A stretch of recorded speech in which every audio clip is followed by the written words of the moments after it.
Hi, today I'm doing a demonstration on how to make coconut macaroons. What I have here are all my ingredients. Everything has been pre-weighed. I will put a recipe for this ingredients on Slack. As I go around, I have a scale that I use here. This scale, the capacity is 5 kilo. I don't think you need that much. I mean, a scale with that capacity. But what you got to remember is when you put your bowl on the scale to weigh the ingredients, in a demonstration, I put a bowl on. You have to deduct the weight of the bowl. So on my scale, it's got a tear, and I hit it, and it brings it to 0, which means the weight of the bowl is not included in the weight of the ingredients. So now you can go ahead and weigh your ingredients.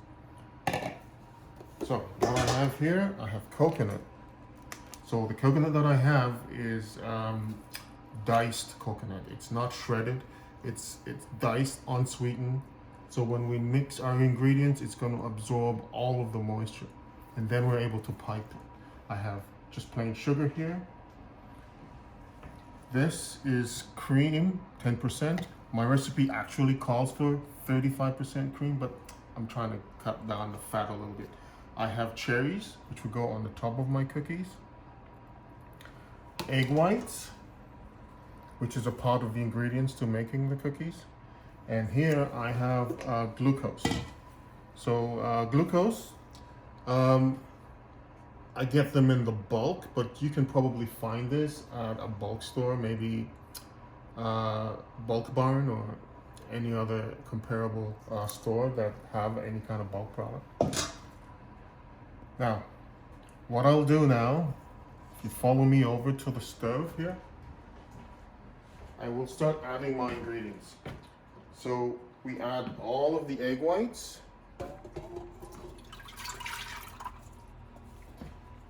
all of the cream,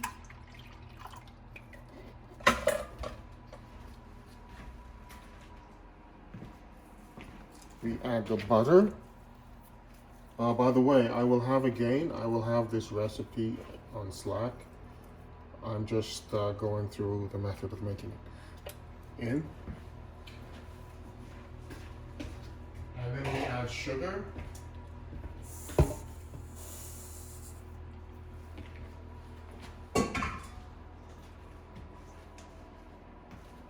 Glucose.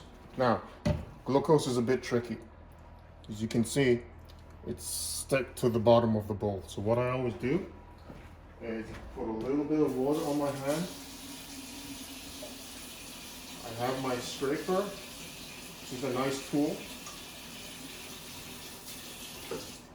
And with the scraper, as you see, I'm able to maneuver it in the bowl.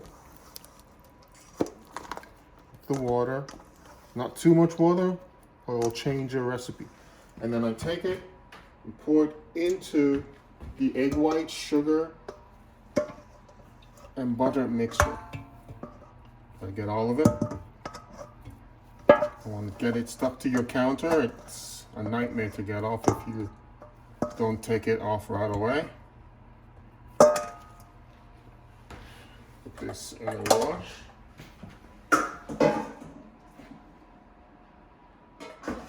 Save my scraper. Then I take a hand whisk, turn my stove on, medium heat, maybe 7. Put a little vanilla,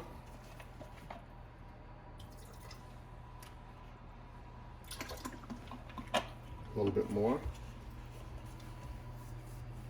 Then I take my whisk and you get a little closer, I get a circular motion to try to dissolve the glucose, the sugar, and the butter. Now it's very important not to overheat this, or you'll have scrambled eggs. This is not what we're trying to accomplish here. Again, I'm going in a circular motion. I go back and forth. until I can completely dissolve all of the glucose and the butter is completely melted. So while this is going on, I come over to my mixer. Now, safety moment. Mixer has to be unplugged. Usually a larger mixer of this size would have a guard on it so you don't slip your hand inside. So now I put the attachment on my paddle. Put it, turn it. Then I put my coconut in there. Put my coconut.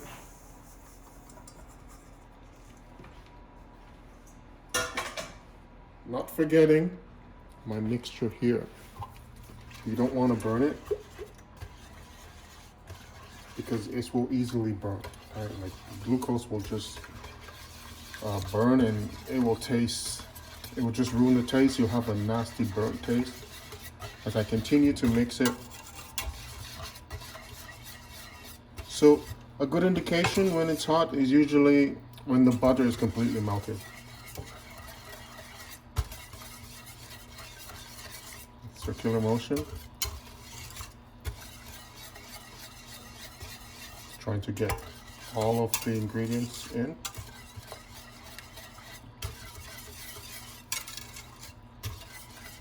Now, again, takes a little while. I let it sit. Bring my coconut mixture up. Now, I plug my machine in. Everything is off. I now put it on a very slow speed just to incorporate the coconut mixture in.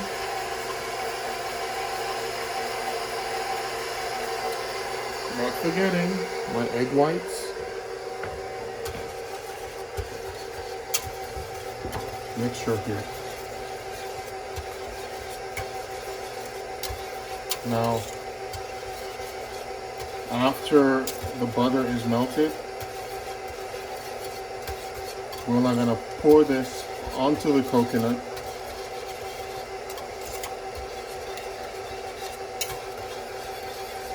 So, a good way to check to make sure you're not burning is to check your whisk. My whisk is clean, but if you're burning, it would be like a dark brown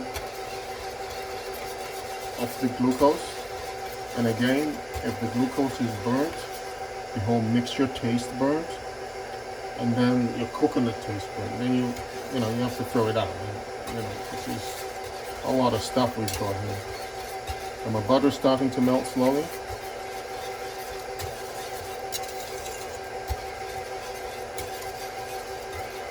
So again, while it's mixed, I set my other stuff. This is my piping bag. Put my hand in, make sure that the nozzle is correct. I've got a tube that goes in. So the size of the tube normally tells you on the side what size it is. I prefer a little larger, but I don't have the luxury of running around to try to get the stuff that I need, so I'll use this one. I put it all the way in, it comes through the other end, and then I make it snug. Alright? Okay? Not forgetting my mixture here.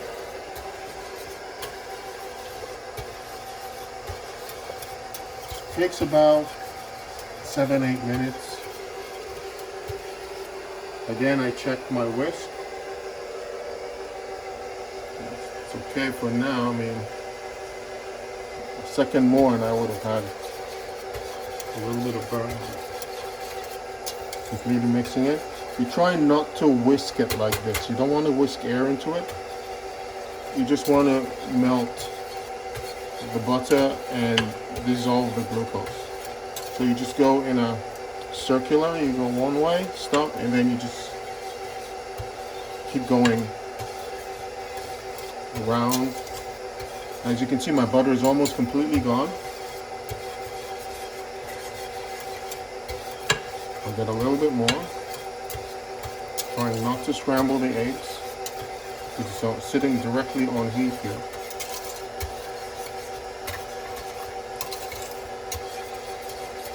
Now, I will take my finger.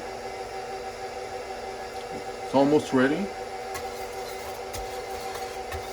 Now, I can do that because I don't see like a lot of steam coming out, so I can do that. I don't recommend if it's really hot to stick your hand in there, but if it's really hot, then you're scrambling the eggs as well, right?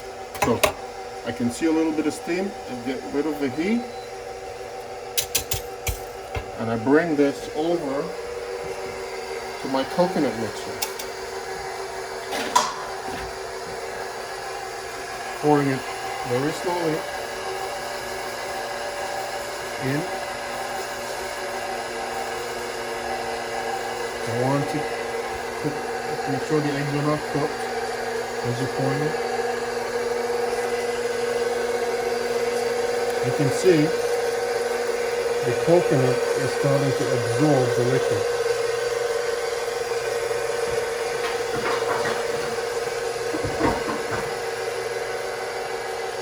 Take my spatula. Machine stops. Unplug it. Scrape it down the side. Clear the spatula from any excess. So now you can see it's a little like slipping off the spatula. You want it to be pipeable, right? So maybe just mix it a little bit more. Put this back in. Number one. Mix it in a bit more, incorporate a bit more of that coconut mixture.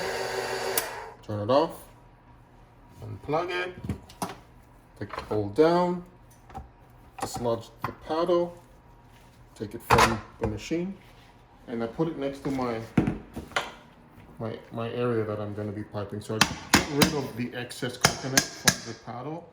I'm going to clean that up later. Take my spatula, just clean around the side of the bowl.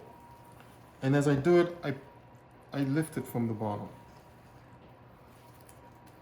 and mix it. As you can see now, it's starting to come a little bit more together. This is almost ready for me to pipe. So before I do, I will be making a bit of chocolate as well. So I separate it, put a little bit in here. I'm going to add cocoa.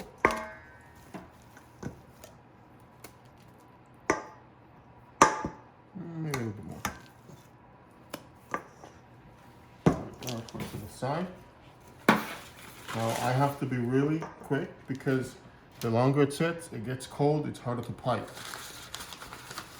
I once had to break my piping bag because it was so stiff.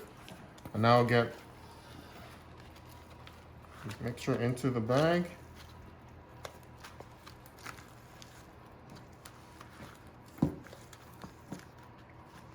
So I'll put about that much.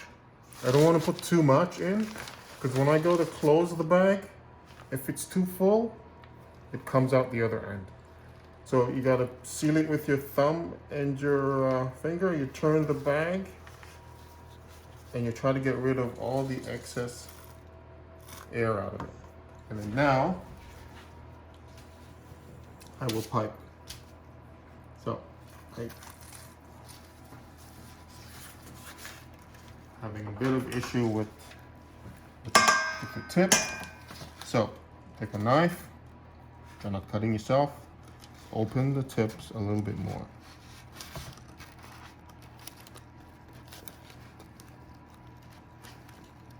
Okay, try that again. Again, you go like in a circle, make a rosette.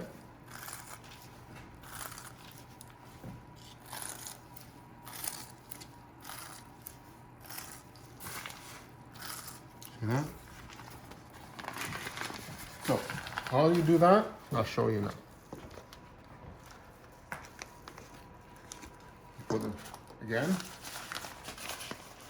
put your finger, turn it so it seals the air, and excess air you push out, and then you finger here to guide it. As you're guiding it, you're squeezing.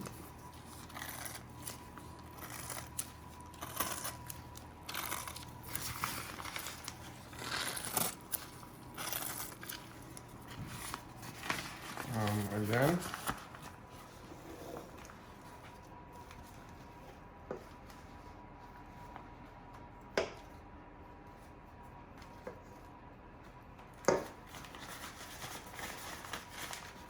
again, take the air out, turn it, squeeze, guide it with your finger, and make it.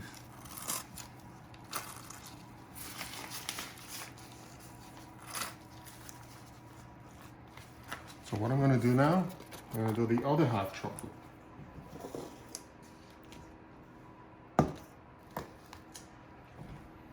Take some cocoa.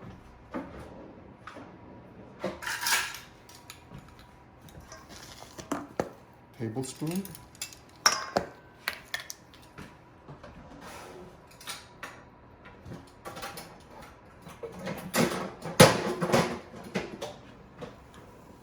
So I'm going to do maybe 2 tablespoons. Heaping. 1. Put the lid back on this. We don't want to have an accident. Then just with one hand, we know how to do this. So as you can see, the lumps in the cocoa, just take your finger and just break it down. Break it down. Break it down. And here, I think I'll add a little bit more coconut to it. And now I mix it slowly from the bottom, just fold it in.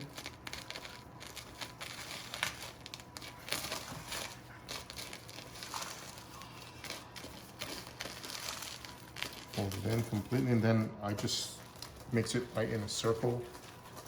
Combine all the cocoa with coconut.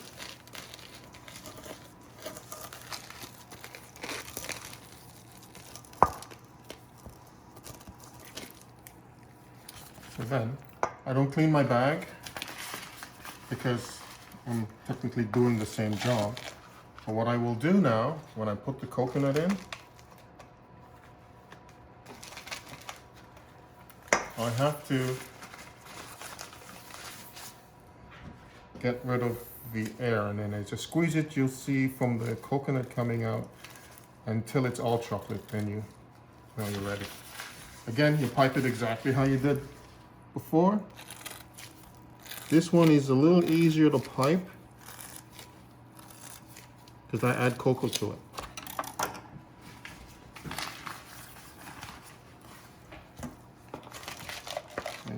Put it in. Again, get rid of the air. And now, pipe it.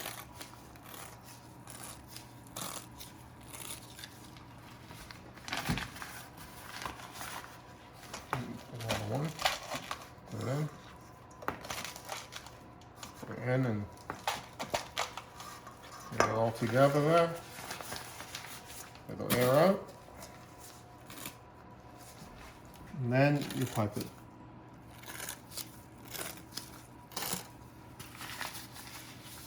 Not easy, but after a while, you'll get the hang of it.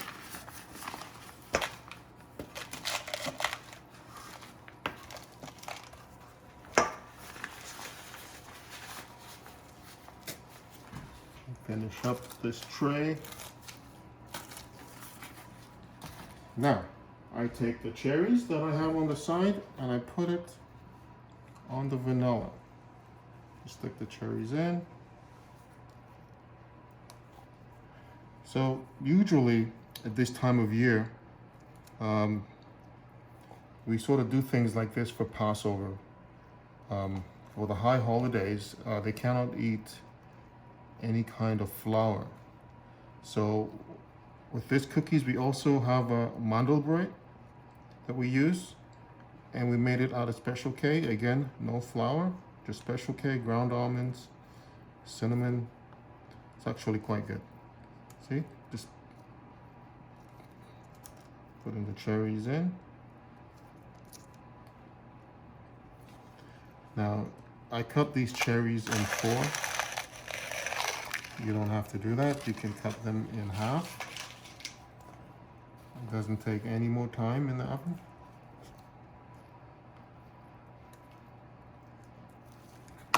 After we're done, you can ask me any questions you wish. So my finger accidented, but if you squeeze it together, that should be fine. I think I missed 2 here. So with the chocolate, I don't really put anything on it. I go towards the oven.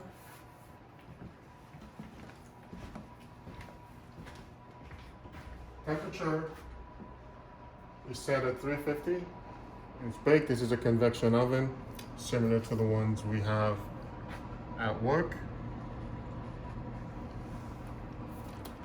Pull it down, put the tray in,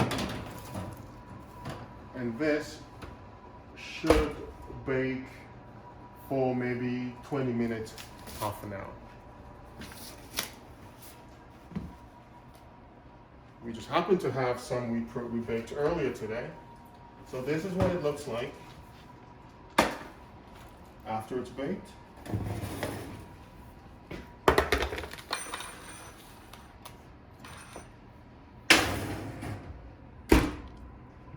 Chocolate, vanilla.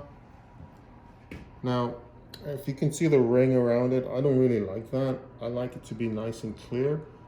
But, you know, the recipe I used, I cut it from 25 pounds to 1 pound. So, you know, sometimes when you do that, you know, the liquid in the recipe doesn't react the same.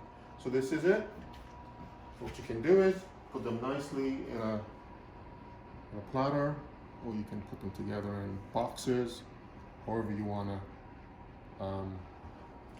serve them. That is it. Thank you for coming. Appreciate it. I'll take any questions you have. Don't be afraid to ask me. Thank you.